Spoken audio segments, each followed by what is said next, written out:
Guess who's back? Back again. It's not weird that I'm saying that again because I had to cut the last time. But that's okay. Now we're talking about the radius of convergence for series. So we're going to be looking using primarily the ratio test here. So let's set up our ratio test. Be smart about it.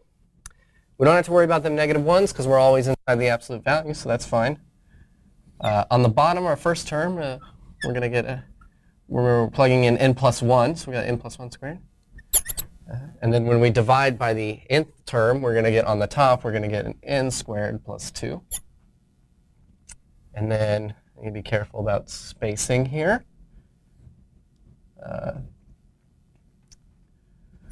Our n plus 1 term, and then the reciprocal for our n term. Oh, I'm all up in there. Okay, I'm just going to move that n down. This whole thing's to the power of n. All right? Oh, there's an n plus 1 here. Ah. This whiteboard thing's difficult. All right. And so that's going to be equal to, a lot of things are going to cancel here, right? Let's see. Let's worry about the first part second. I like the easier stuff first. So this is just going to cancel out and just be in x plus 1 over 2. And over here, looks kind of disgusting, right? But luckily let's just leave it like that. And plus 2. And we notice that there's no n's here, so we can just pull that out. X plus 2. Oh, x plus 1.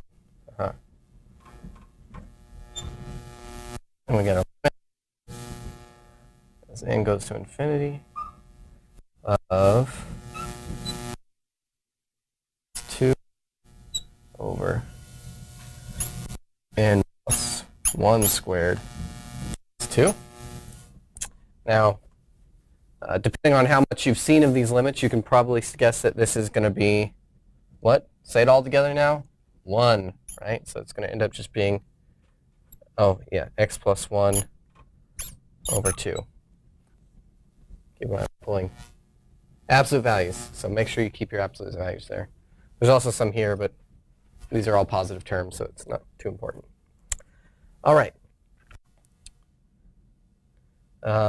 Yeah, if you need help getting this, you can go back to previous videos. I'm sure it's somewhere in there. It makes my life easier. All right. So now, for this to be convergent, what do we need? What does this need to be? This needs to be less than 1. Well, if it's less than 1, by the ratio test, we know it converges.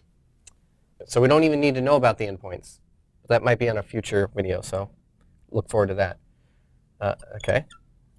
So if we take x plus 1, luckily 2 is positive, so we don't have to worry too much about that. Okay, 2 times 1 is 2, right? Good. That's good. Oh, my thumb's all pink. Okay. And then this is all the information we need, right, to find our radius and center. So what's our center? The formula is x minus a is less than r, right? So our a here is going to be minus 1, right? Because there's a plus here but a minus here. And our radius is 2. So our center a is negative 1 and our radius is 2. That's easy. And if you wanted to check the endpoints, you could plug it in.